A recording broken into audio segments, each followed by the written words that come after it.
So the word Bhuta has its etymology from the Sanskrit word Bhuta, meaning someone who has passed away, a spirit, or a ghost. As we all know, Bhuta also comes from the word Panchabhuta, which is land, water, air, fire, and space. Particularly in the Tulu language, Bhuta means a male or a female deity.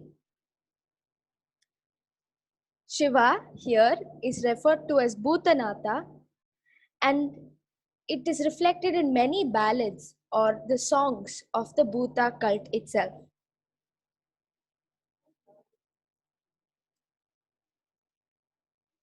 The Bhuta cult.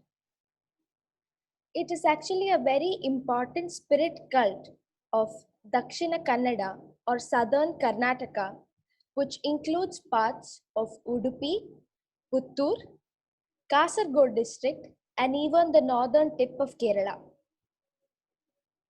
This region is known as Tulu Nadu or the Tuluva region, named after the Tulu language. Like many old traditions, this tradition also comes from an oral origin, and the entire area can see different traditions like this, but with different names. The cult goes back as long and as back to the 1st century AD with historical personalities like King Bhutala Pandya.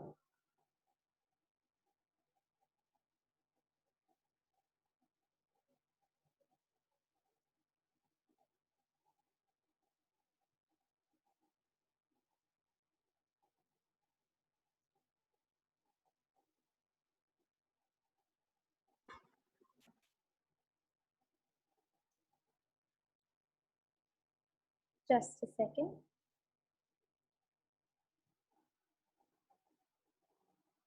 So, coming to the topic in itself, Bhuta is a ritualistic cult. The origin of the cult can be divided into 5 broad categories from which the various spirits come from. So it is basically a spirit cult of the southern Karnataka, and the 5 spirits include those which totemistic origin, which means that the villagers created these forms to appease the spirits of the wild animals to protect their crop and livelihood. The second spirit is of the Puranic deities of the Hindu pantheon, just like Shiva, Durga, and Vishnu themselves. The third is heroes who met with a tragic death. So, going back to a very old tradition, heroes who fought for the region or fought for their kingdom were turned and deified into gods. This cult also sees one such like that. The fourth origin is ferocious spirits of diverse origin and also accompanied by minor spirits. So it can be noted that these ferocious spirits are not called onto the earth singularly, they're always called along with a minor spirit. The last is the serpent spirit, going to having its origin to the Nagas. The Bhuta worship. Bhutas are worshipped throughout in family altars, shrines where they are housed, and they can be seen with a small figurine with weapons, shield, bell, fly whisk, jewels, and lamps. So the people who worship the Bhuta can come from various backgrounds. This includes the Bhutas can be family deities or Kutumba Bhuta, just like the Kuladevam culture present here. The second is local or village deities who protect the backgrounds, who protect the outskirts of the region, just like Ayyanar. which here is called Jageda Bhuta or Urada Bhuta. The next one is deities associated with administrative units such as estates called the Guttus.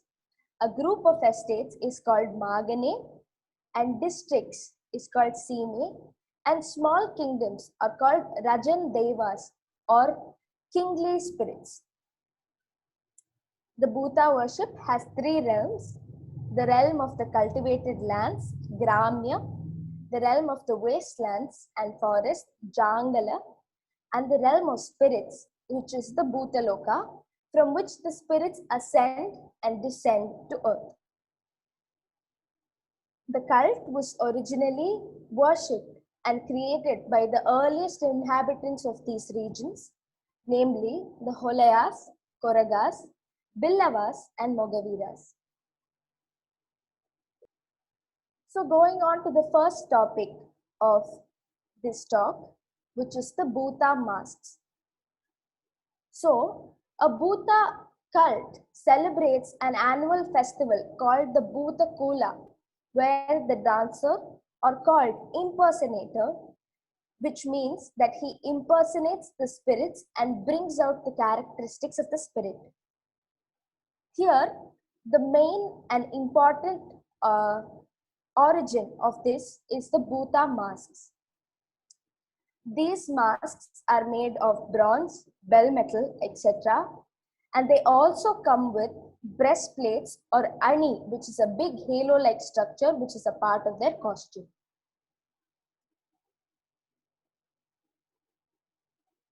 So the first Bhuta, Jumadi or Dhumavati. Jumadi is a male face and a female body.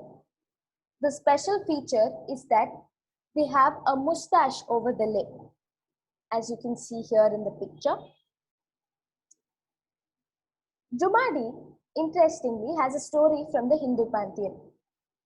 It is believed that Jumadi was born, but as soon as that, she had an unquenchable thirst which could not be satisfied at all. She then went to Shiva and Vishnu told her to retrieve stolen jewels from Brahma. She very knowledgeably went dressed as a Brahman and retrieved the jewels for Vishnu. As we all know, Vishnu is the recliner in the large Milky Ocean, and he tried to quench her thirst with the entire Milky Ocean, but she was still not satisfied. And he tried to quench her thirst with blood as well, but still it was not satisfiable. So Shiva then sent her to earth, where Bhuta Bobba quenched her thirst with nothing simple than coconut water, which is freshly available. And so Jumadi till date protects the region and also is a guardian and provider of wealth and prosperity. This is the entire costume of the Jumadi Bhuta present at Dakshinachitra, Ilkal House, Karnataka. Next is the Pilichamundi or the tiger spirit. As I mentioned earlier, this is one of the spirits with totemistic origin, where the villagers found wild tigers destroy their cattle, and so they created the tiger spirit or the Pilichamundi Bhuta so that they appease the spirit with some offerings, and the Bhuta protects their cattle and safeguards their livelihood.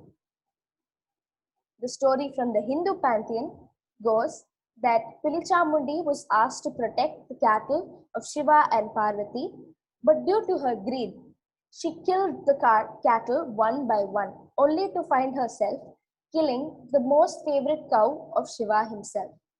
So Shiva, as a punishment, sent her and banished her to the earth and asked her to protect cattle. The Vishnumurti. Vishnumurti is an incarnation of the Vishnu, who comes from the Hindu pantheon, And this particular Bhuta comes from the Narasimha avatar, where he is half man and half lion.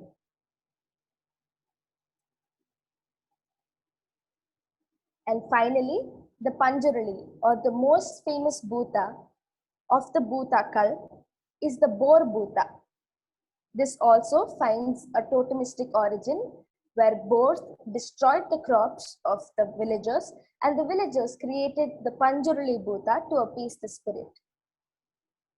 So this right here is the Panjarali figurine, and these figurines are housed in each person's homes in southern Karnataka and worshipped every day.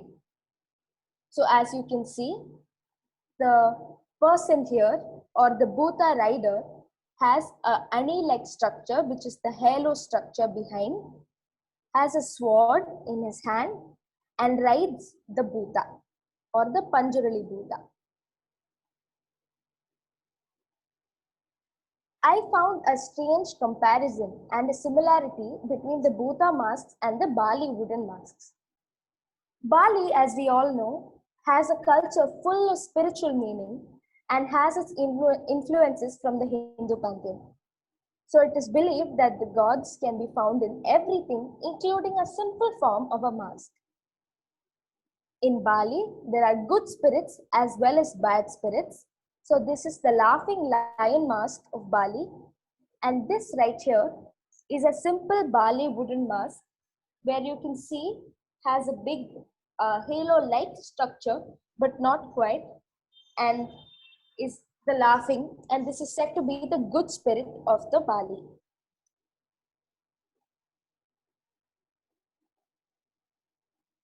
Moving on to the next part of this talk, which is the craft. Bhuta not just have their masks, but also have wooden sculptures made at Urusale of Mekkikattu. Mekkikattu is a place where a king performed the Ashwamedha Yaga and sacrificed a goat to get and win the war at that time. So Mekkikattu literally translates to Mekki, meaning goat, and Kattu, the post to which it was tied to. So that place and the circumference surrounding it is now the region of Mekkikattu. At Mekkikattu, the important temple and the most significant temple related to the Bhuta cult is the Nandikeshwara temple. It consists of a gallery full of wooden sculptures of male and female deities made out of painted jackwood fruit. So, Urusale translates to Uru, meaning wooden images, and Sale, meaning a gallery.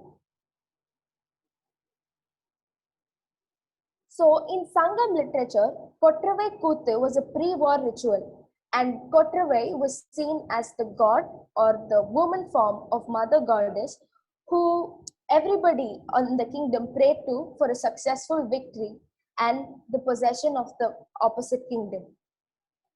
So, the Urusale at Mekkikattu also has a Mother Goddess, Durga, who finds her similarities to the Kottravai Kuthu in Silappadigaram in Sangam literature. Durga here is fondly called Amma Navaru, which is our mother. The Devi has 4 hands, the upper 2 having and holding a sword and a trident, the lower 2 holding an Abhaya Mudra, and the Panapatra signifying wealth.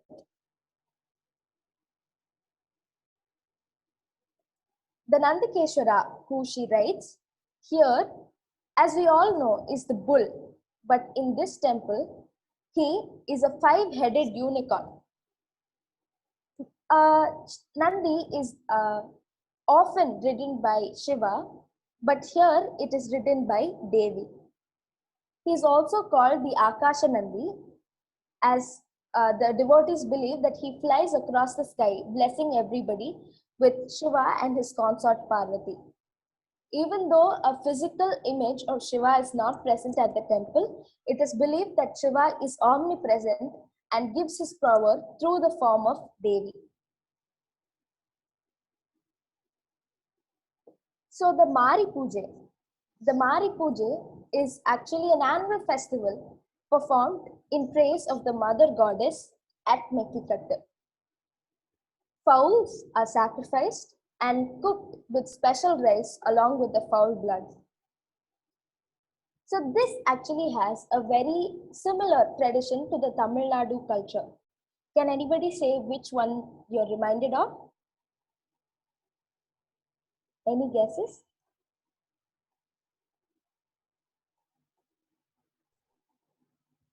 Media. Yes, very much. It is compared to the Adi Tiruvizha of Tamil Nadu.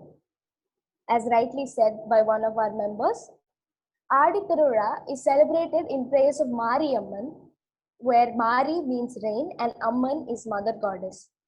Adi Tiruvizha generally falls in the season of extreme, and so materials like manjal, kungumam, and neem is used as an antibacterial to protect the people from falling sick. Actually, our rituals have a very ingrained scientific meaning towards it, and this is the reason for the Adi Tiruvizha falling at that time. So, as Pradeep sir rightly pointed out, the Merisa Urusale at Mekkikattu, the Mari Puja celebrates Genda Seva, which is the Teemidi of Tamil Nadu.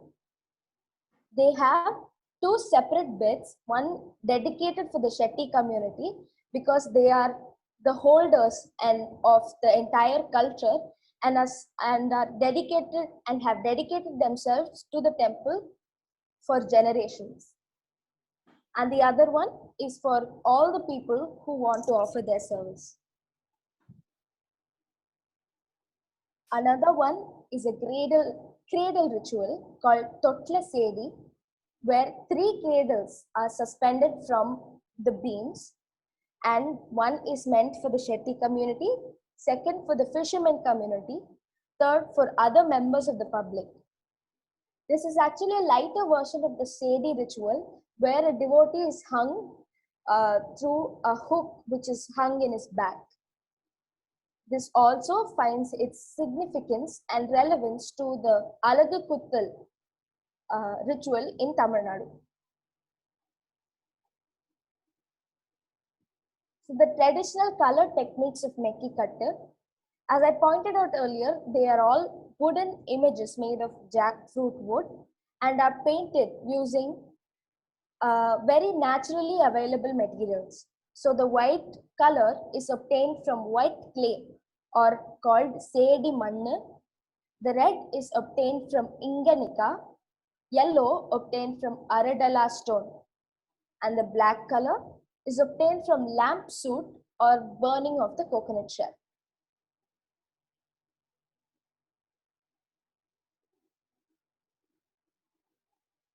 I would like to take a small break and answer questions up until here. So if there are any doubts before we move on to the next segment, please.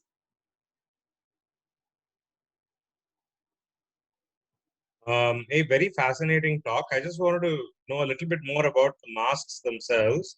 How are they made, and which is the community that makes them? How often do they make them? The masks are actually made by only through bronze and bell metal.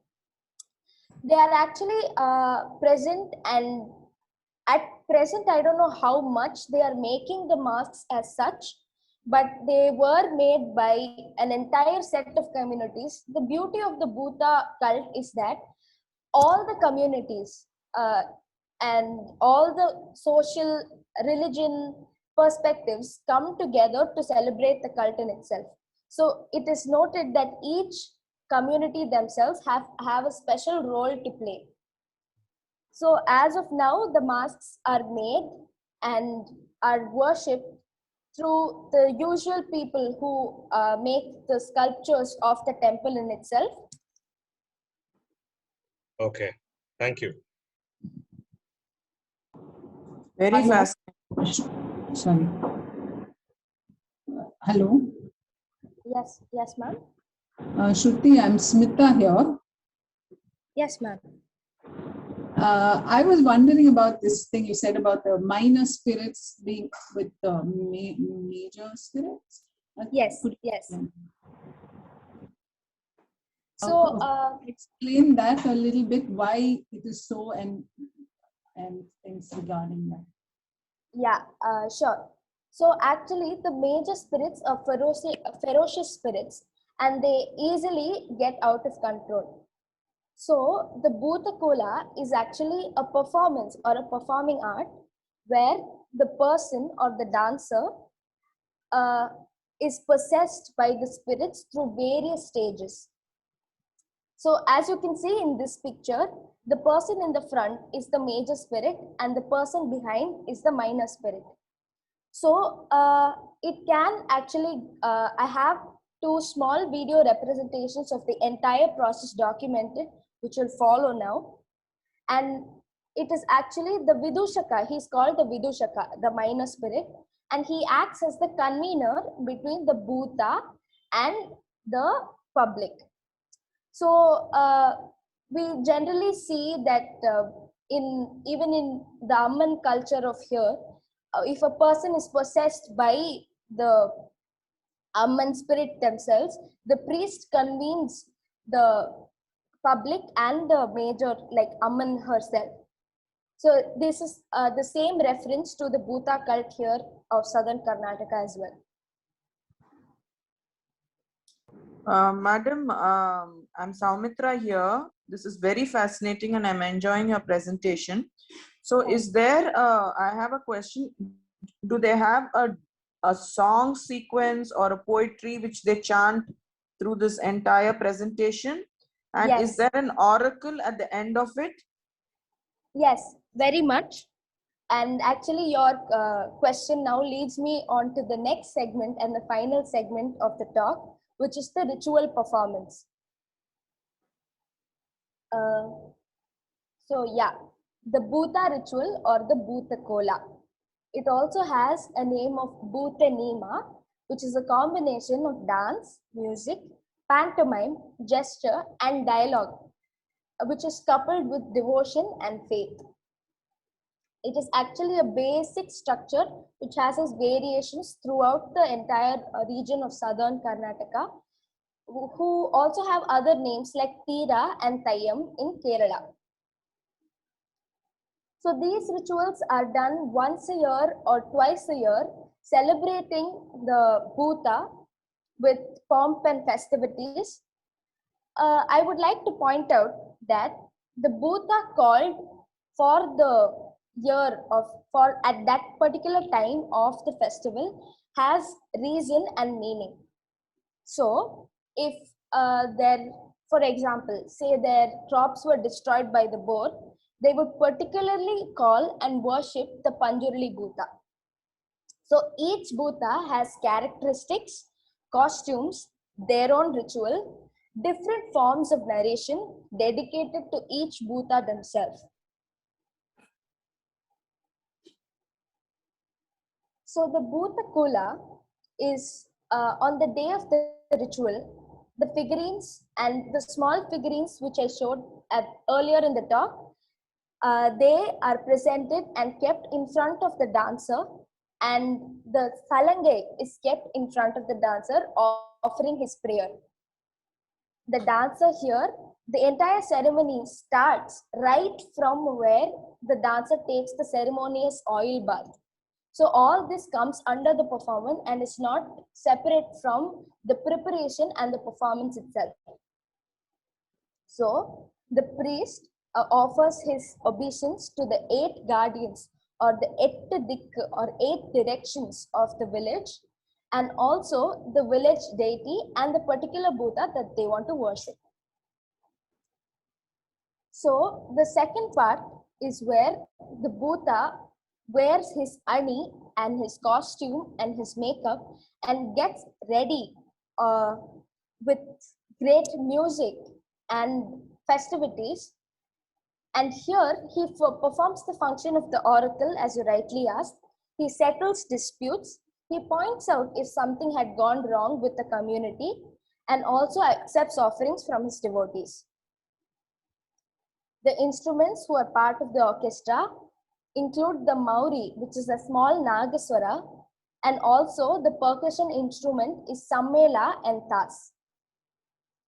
So the Bhuta ritual has a song sequence or a ballad form, which is called the Paddana. A Paddana is basically sung by the dancer's mother, wife, or sister, where she narrates the entire journey of the Bhuta themselves, and she talks about the various characteristics, how he lived, and what his emotions are, and what he has come to do, and what the villagers accept from him. And even though there is a set meaning and lyrics for each bhuta, the tempo and the diction and the notes which are sung are purely on the spot. And also the person performing here goes through training. So they have to know dance, music, and painting. So they are taught and groomed to become the dancer one day for the Bhuta cult by their parents and trained from their childhood. So this is handed down from primitive societies of tribes, toddy tappers, and fishermen. So I would like to break down the performing art into various stages. So the first stage is decorating the pandal or the pendal called here, and they are decorated with palm leaf, mango leaf, and areca flower. So the performance stage is divided into two. One is exclusively where the orchestra and the dancer is seated, and the other where the audience is seated. Very similar to our Sabha culture present, and the dance performance is happening here right now. But it can be seen that the gap between the two performances, the two sections of the performing arts, are not very long. So the impersonator grabs the anklets, which is in front of him, and starts dancing in a frenzied manner. So this actually marks the start of the spirit getting possessed into and descending on the earth. So here now, a priest actually gives a sacred pot called Badikara made of silver or mud. If it's a kingly spirit, it is made of silver, or if it's a totemistic origin, it is made of mud. And objects like tender areca flower are lined up with nuts and offered to the Bhuta himself. And while the priest is offering the pot to the Bhuta or the dancer, he feels the strength of the spirit descending onto the heaven, and the priest himself starts shivering. So marking this occasion, the pipers and the orchestra members start playing a fast music. So the tempo actually goes ascends, descends, and ascends. So the second descent is when the impersonator or the dancer greets each member of the audience, and also this important people or the belonging to a particular community or the organizers of the community. So as soon as the full costume is worn and the salangai or the gaggara is worn, he is actually blessed by the devotees themselves with turmeric and flour and rice. And so some very dramatic movements that happen here is to get fully into the spirit, he takes the oil torch and burns himself, or he swallows burning charcoal, or he beats his head with the sword which is given to him, or even walking on fire. Mostly the animal and blood sacrifices have stopped because most of the spirits or the Rajan Devas have shifted to a vegetarian diet. So turmeric water is offered instead, but still ferocious spirits still ask for animal sacrifices, and they slaughter a live chicken. This actually finds a very strange similarity to the Bhagavata Mela culture in Melatoon. So in Bhagavata Mela, I am not sure if everybody knows. If somebody knows, will you please narrate from the audience?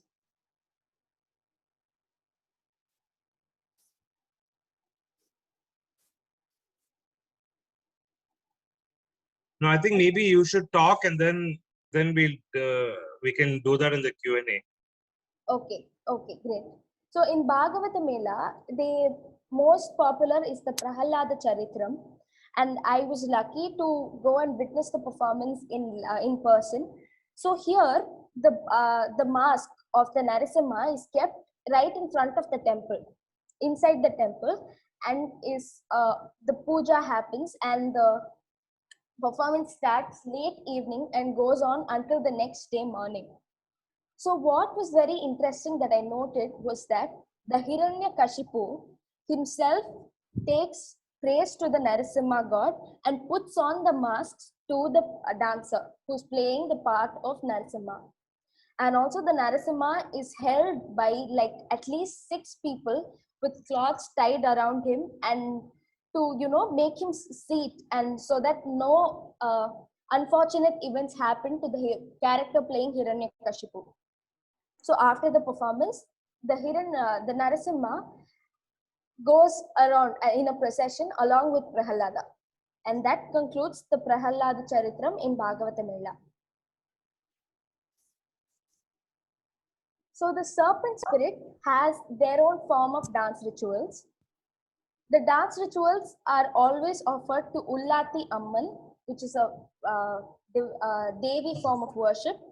And mandalas are drawn with snakes, and it is always in odd numbers like 3, 5, 7, etc. And a full mandala has 16 knots, which is the intertwining of the 2 snakes, and half mandala has 8 and 1/4 has 4. The ceremonies start from 9 p.m. and goes for the whole night. Here, the Naga spirit is always accompanied by a serpent maiden or the Vidushaka. So the serpent maid is half male and half female. So the costume is where he wears a sari, a blouse, and turban. And it is important to note that the only male performers perform the entire Bhuta ritual as well as the serpent spirit ritual, and the women participate in singing the songs as part of the orchestra. So the main dancer dances like a happy or offended cobra. So here they actually know if somebody has done some fault in the audience, and they point it out through movements only. So he crushes the areca flower and the rice across his face in a dramatic manner, which actually is a beautiful sight to watch. And the rasas here are Veera, Raudra, Hasya, Shringara, and Bhakti. So this is the mandala. This is the Naga mandala.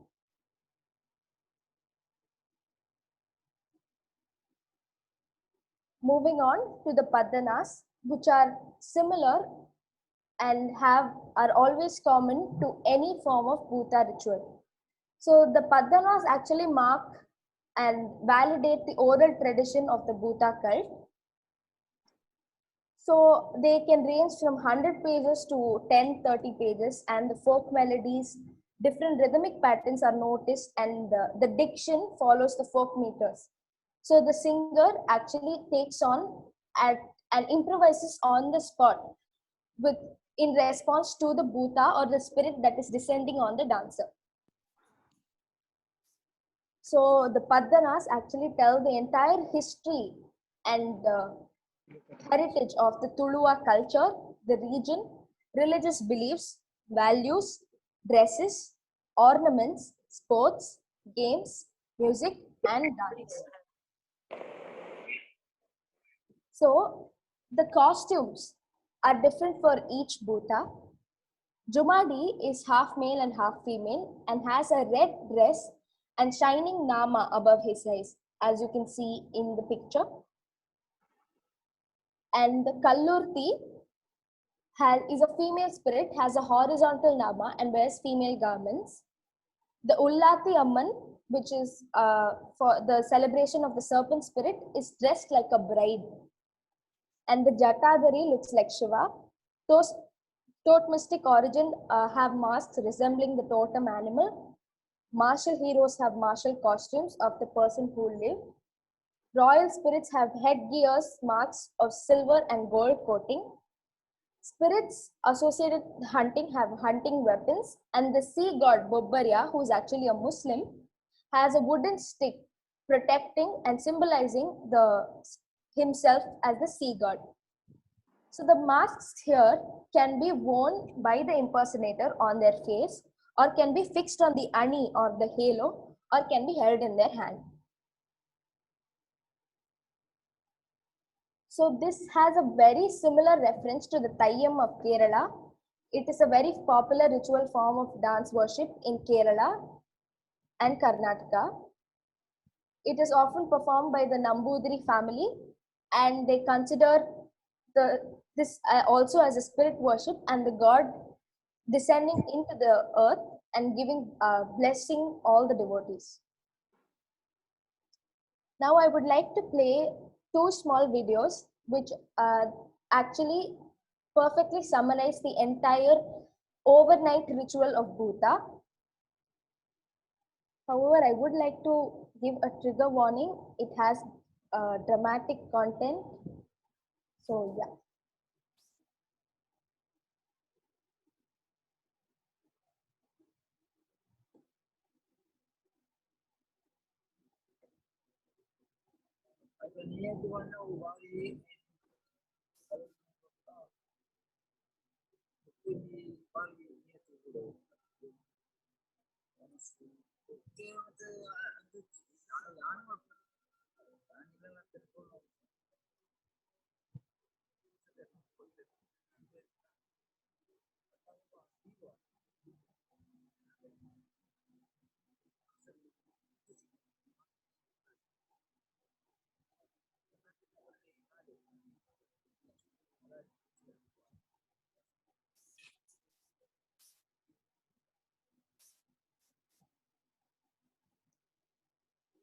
Shruti, is there volume in this?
So the next video here actually it tells the Padana. The background song is an entire Padana of Ba Purlaya.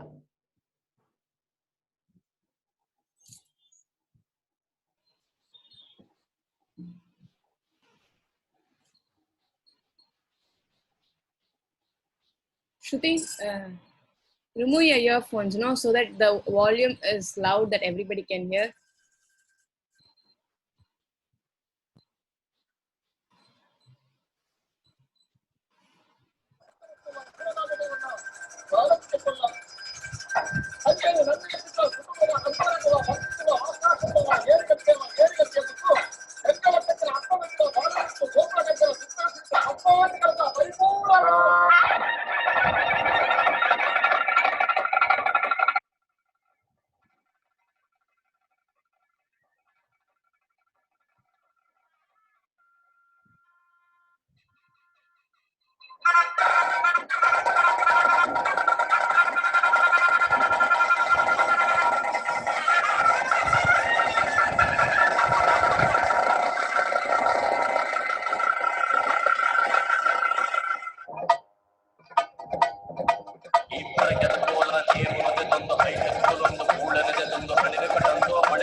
ಈ ಪಟ್ಟರ ಸಂಧಿ ಅಪ್ಪಗನಾರಿಗೆ ಪದ್ಮಜವಾದಿ ಬಿಳಿಚಾಮುಂಡಿ ಸಿರಿನಾ ಸಂಧಿ ಪೂರ ಪರೊಂದು ಕಪ್ಪಿನ ಸೋಪಾದ ಸತ್ಯಗೆಂದಾದ ಅದನ್ನು ದೊಡ್ಡ ಧರ್ಮದ ಧರ್ಮದ ನಡು ಮೈಮೆ ಬೆರಿಪಾದ ಪತ್ಯರ ನೇರ ಸಾಲಿ ಮರುಪಾದ ಸೂರ್ಯ ಚಂದ್ರ ಇಪ್ಪು ನೆಟ್ಟಲ ಬಿಸಾನಗಳು ಈರದ ಯಾರ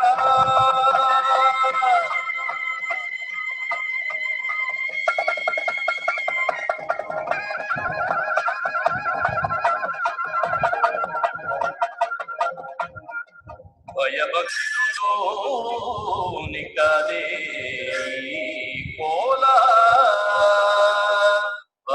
ಪುರ್ಲೋಯ ಪುರ್ಲೋಯ ಪುರ್ಲೋಯ ನಗ ಪಟಕ ಇನ್ನ ಆದರಿಗೇನ ದಾಸೆ ತೆಂಬೆರೆ ದೊಡ್ಡು ವಾದ್ಯೋದ ಸತ್ತೋನ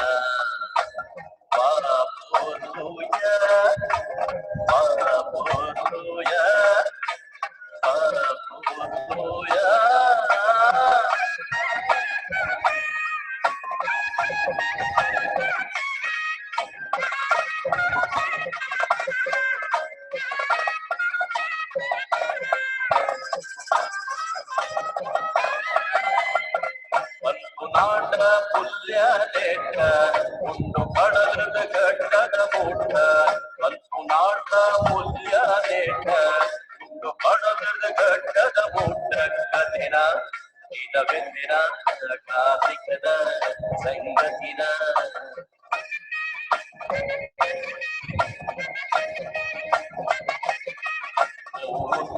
ಬಂದೂನ ಜನ ಮನಸ್ಸು ಮಲ್ಲೂನ ದಾಸೆ ತೆಂಬೆರೆ ದೊಡ್ಡು ನಿನ್ನ ನಲಿಕೆದ ಪುರ್ಲೂನ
So the ceremony marks its end when the dancer finally collapses into the ground, indicating that the spirit has left his body, and prasadam is distributed to all the devotees and the dancer himself. So, to conclude, the significant features of this cult. So, all the personal prejudices, religion, caste is all set aside, and they all come together as a community belonging to the particular region to celebrate the Bhuta spirit. So, each caste has a role to play. The Bunts are the organizers, Billavas are the priests, washermen have to supply the ritual cloth which is worn by the dancer. The barber has to give a ceremonial shave to the organizer of the festival. The Gaudas clean the place. The Mullaya and the Madela prepare the offerings for the spirit. The pipers play the instruments, and the Koragas and the Harijan play the drums. And the Brahmins majorly do not have a role to play, but they perform the purificatory rites in many of these regions.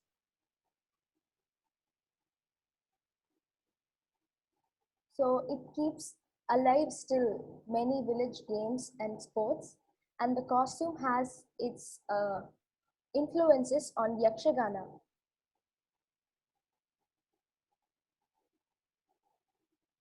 This cult also provides, through the Padmanas, interesting materials on the Vastu Shilpa and Daru Shilpa in forms of stone, metal, wooden idols, masks, tools, ornaments, as well as architecture and mystic design, which is associated with the shrines that are built for the spirit themselves.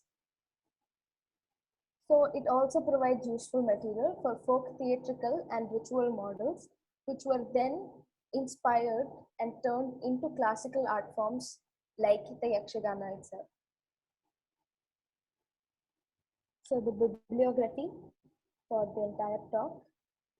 I would also like to thank D.R. Devika ma'am for giving me, for patiently answering all my questions and sending me an article written by Purushottama Bilimale on the Bhuta cult. And I would also like to thank Indu ma'am and Rekha ma'am from Dakshina Chitra, who are the librarians who helped me with all the books for the research. And I would also like to thank my colleague, Anahata Sundarmurthy, who helped me with the presentation, and my mom for the same. Thank you.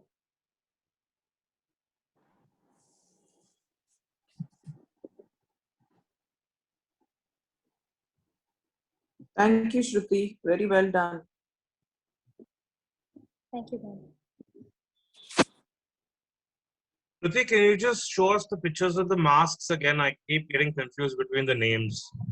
Sure, sir.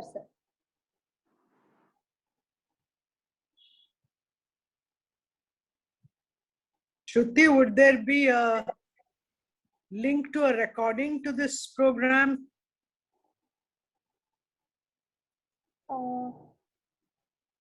Can I get back Madras Craft Foundation? Yes, thank you. It was Yeah, a it very would be nice really talk, helpful. very nice talk and very knowledgeable. I learned a lot. Thank you. Thank you, ma'am.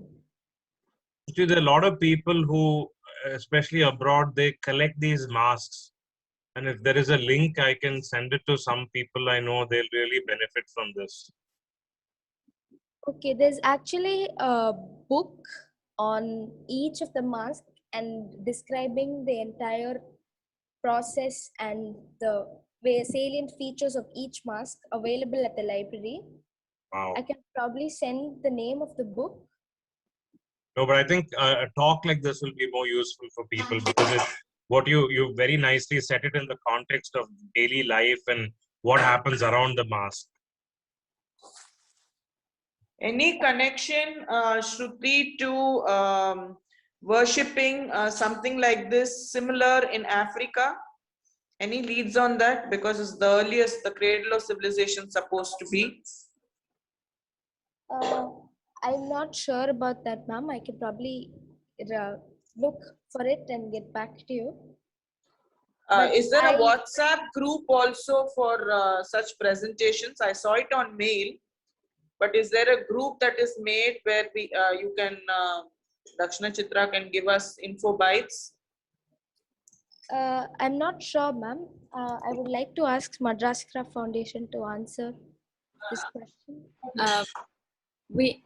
We don't really have a WhatsApp group for outsiders yet.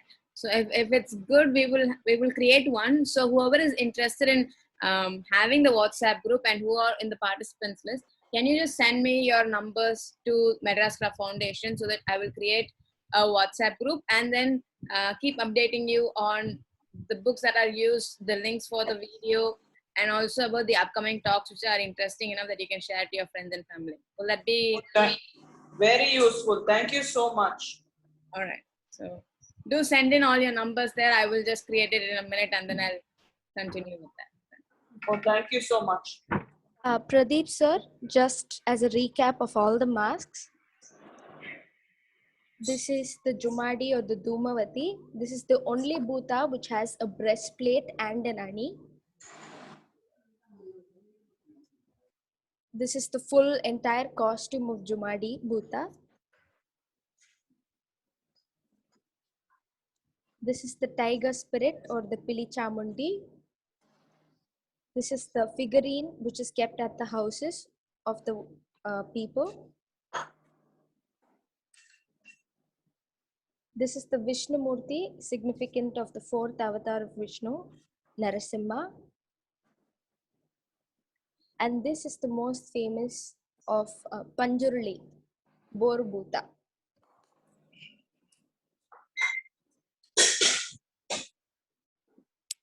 So if you really found the talk interesting, I would leave you with a small note that I have the story of the sea god, the Muslim god Bobbarya.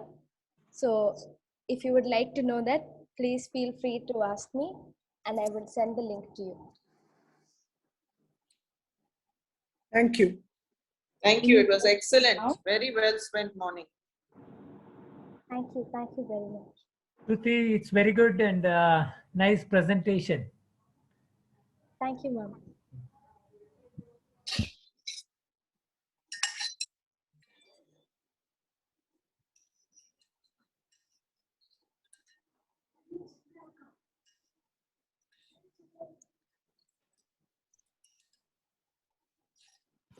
I thank everybody. I can't see quite who's here. So I see some similar. I thank Chitra Vishesharan ma'am for coming and being a part of this talk. Shruti, it's a great presentation. Keep it up. Thank you, Akka. Thank you very much.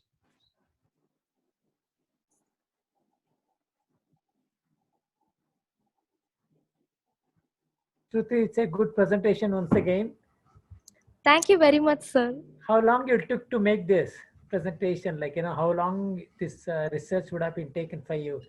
This research was, I think, over a period of 1.5 months. Fantastic. Okay. Nice one. Nice one. Good luck. Thank you. Thank you, sir. I hope Dakshina Chitra would put forward more programs like this. Be very interesting. Yes, ma'am. There is actually a lot coming. If you can follow us on Instagram or Facebook page, there are constant update about the talks which are going to happen. It may be also good to let us know on email the way I got an invite this time, because I am neither on Facebook nor on Instagram. No worries, I'm sure we will keep the links updates on the email list also at the same time. Thank you. Thank you. And do whoever is interested in creating this WhatsApp group, send us your numbers privately to Bethesda Foundation. So I will create it and will send you the links, the books that is Shruti referred to in the talk. So this actually began as a library talk where we pick one topic a month and discuss that topic and then do a presentation on it and then display books which are part of this topic. So that is how it is a kind of a book club without one specific book in hand, but for people who are interested in arts and craft and culture and heritage and all that. So our librarian came up with this amazing thought, and then we wanted to put it out, and all the interns have been very helpful with this for us. So if you're interested in that also, anybody can be a part of this library talk. Then you can just send us your numbers and we will keep you updated. And when the museum's open and running, you can have these talks in the library itself, so you can check out the books by yourself. Vicky, why don't you leave the email address over here, so people who are not already on the mailing list will also be able to email you their numbers. Sure. Thank you. So any more questions before we conclude? Thank you, Shruti, and we hope to see you again with a nice, interesting talk. Thank you. Thank you, ma'am. And I thank everybody for being a very wonderful and exciting audience. Thank you very much. Good day.